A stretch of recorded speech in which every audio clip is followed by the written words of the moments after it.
play a recording from my phone and he's gonna listen to it. I'm not shocked that we don't understand God. I'm not shocked. God is um God is so powerful. If you really get to that point where you realize, oh my God, God is the one that made the world. He made everything. He made us humans. He made our immune system. He made our bodies and all. Why would you, whatever in the world, would you think that you can understand God? Why ever would you think that you can understand God?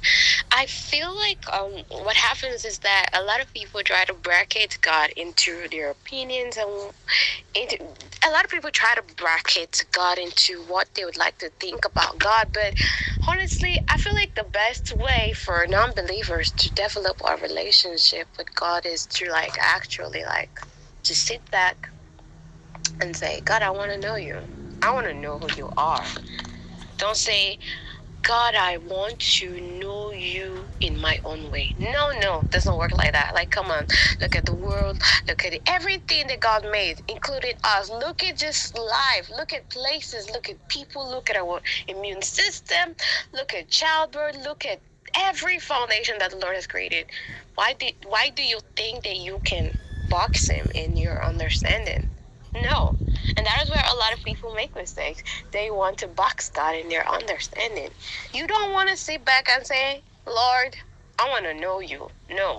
The problem is a lot of you say, God, I want to know you in the way that I want to know you. Oof. And that's it. So this is a follow-up to the recording that I played from my phone, which is absolutely real. One of my favorite lingo to catch people off when they say I don't believe in God is that they say, if God is real, why is there so much evil in the world? Which means they have already attributed a quality to God. Okay? Many atheists, many people who say they don't believe in God, they have already attributed a quality to God. And it's always very funny that I find that every atheist, every non-believing person as God has a problem with God. Yes. Even I who did believe in God before, had a problem with God. The problem is that a lot of people tend to hide behind this stupid labels. Yeah, a lot of people tend to hide behind the stupid labels. And one thing that I've got to realize is that every person who denies God, who denies the existence of God, who claims himself as an atheist or whatever identity that they claim, is someone who has suffered trauma or any form in their life. It's always that.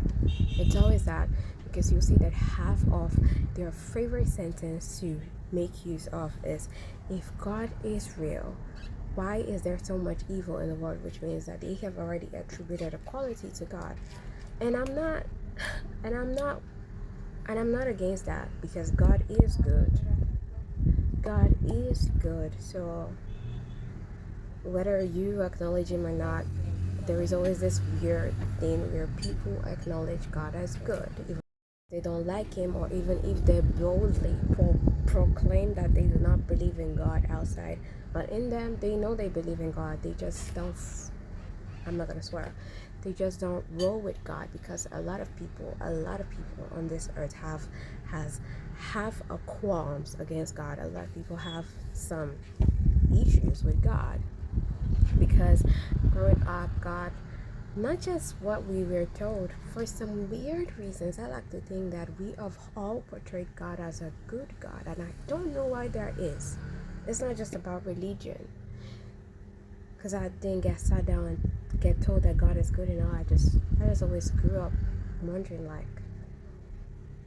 that God is good, but I just couldn't accept that because of what I was seeing.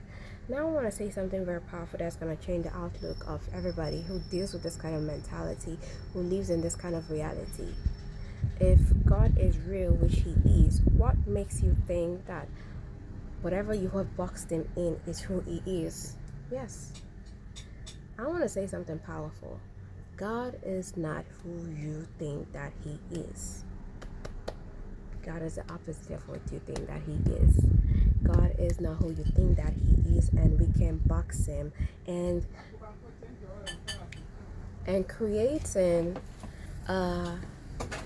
and creating the reality of God not being existent in our head because of what we went through, because of the evils in the world, does not stand as the truth.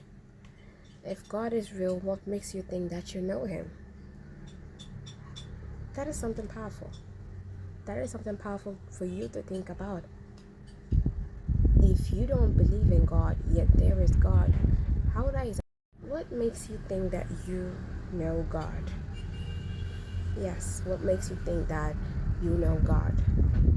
Because the truth is that a lot of people have boxed God.